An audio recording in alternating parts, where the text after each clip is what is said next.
ధర్మం గురించి ప్రతి ఒక్కరూ ఆలోచిస్తారు. కొందరు తమకు సంబంధించిన ధర్మం గురించి అయితే, ఇంకొందరు ఇతరులకి సంబంధించిన ధర్మం గురించి.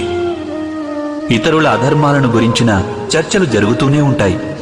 ధర్మం గురించి ఆలోచించిన వారు నిజానికి ఎవరూ ఉండరనే చెప్పాలి.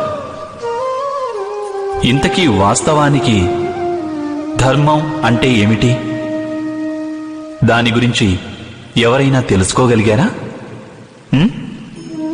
ధర్మం మనిషిని అతని సాటి మనుషులతో, సమస్త సృష్టితో కలిసి సుఖంగా జీవించమని చెప్తుంది. ఈ కారణం చేతనే కేవలం ఒక ధార్మిక స్థలంలోనే మనిషికి ఎల్లప్పుడూ శాంతి లభిస్తుంది. అలాంటి అనుభవం మీకు కలగలేదా? అంటే అర్థం ధర్మం మనిషిలోని సంఘర్షణలన్నింటినీ నాశనం చేస్తుంది. మరి దీని అర్థం మనిషికి సాటి మనుషులతో ఎలాంటి సంఘర్షణలు ఉండవని కాదు కదా? ఆలోచించండి. అంటే ప్రేమనేది ఉన్న చోట సంఘర్షణ ఉండక తప్పదా?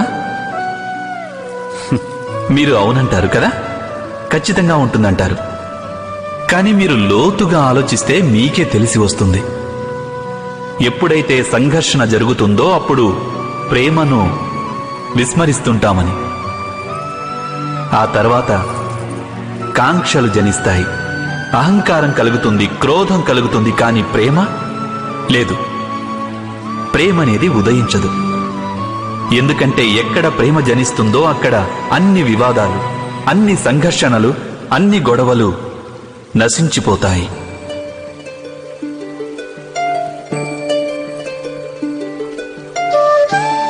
ఒకవేళ ఇటువంటి ప్రేమ సమస్త లోకం పట్ల ఏర్పడితే, కేవలం మానవులపైనే కాదు, పశుపక్షాదుల మీద, గడ్డిపోచ మీద కూడా ఒకవేళ ఎవరికైనా హృదయంలో ప్రేమనేది ఉంటే, ఇక క్రోధానికి కారణం ఏదైనా ఉంటుందంటారా?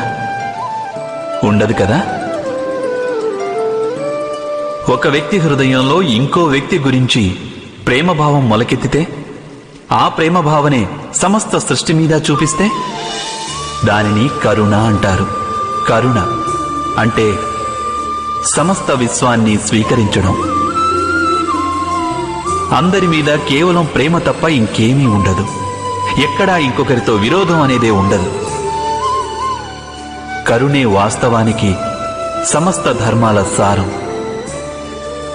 ధర్మం ఒకవేళ వృక్షమైతే కరుణే దాని మూలం, దాని జీవం. కానీ అప్పుడప్పుడు మానవుడు ధర్మం యొక్క మూలాన్నే విస్మరించే సమయం వస్తుంది. కొన్ని నియమాలకు, సంప్రదాయాలకు బందీగా ఉండిపోతాడు. కానీ కరుణను మర్చిపోతుంటాడు. ఇక ఈ జగత్తు నిండిపోతుంది సంఘర్షణలతో, ఈర్ష్యలతో, ఆక్రోశం, క్రోధం, వైరాలతో, అంటే అధర్మంతో. ఇక అప్పుడు పరమాత్ముడు అవతారమెత్తక తప్పదు. మానవులకు వాస్తవిక జ్ఞానాన్ని తెలియజెప్పేందుకు. మహాభారత కథ కూడా ఇటువంటి సన్నివేశాలతో కూడిన కథే. కొందరు వ్యక్తులు సంప్రదాయాలను ధర్మంగా భావించి జీవించేవారైతే, ఇంకొందరు అధర్మానికి కట్టుబడి క్రోధము, వైరము, పదవీకాంక్షల ప్రభావంలో చిక్కుకొని ధర్మాన్ని నాశనం చేసేవారు. వ్యక్తికి సాటి వ్యక్తితో ప్రేమ ఉండేది, కానీ సమస్త విశ్వం పట్ల ప్రేమ ఉండేది కాదు. హృదయంలో, జగత్తులో కరుణ ఉండేది కాదు. ఆ కారణం చేతనే నేను అవతారం ధరించి వచ్చాను.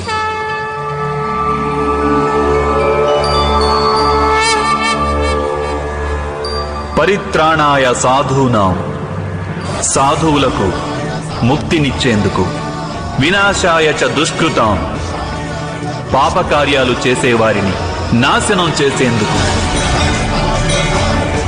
ధర్మ సంస్థాపనార్థాయ, ధర్మాన్ని స్థాపించడం కోసం నేను వసుదేవ సుతుడను ప్రవేశిస్తున్నాను ఈ మహాభారతమనే గాథలోకి.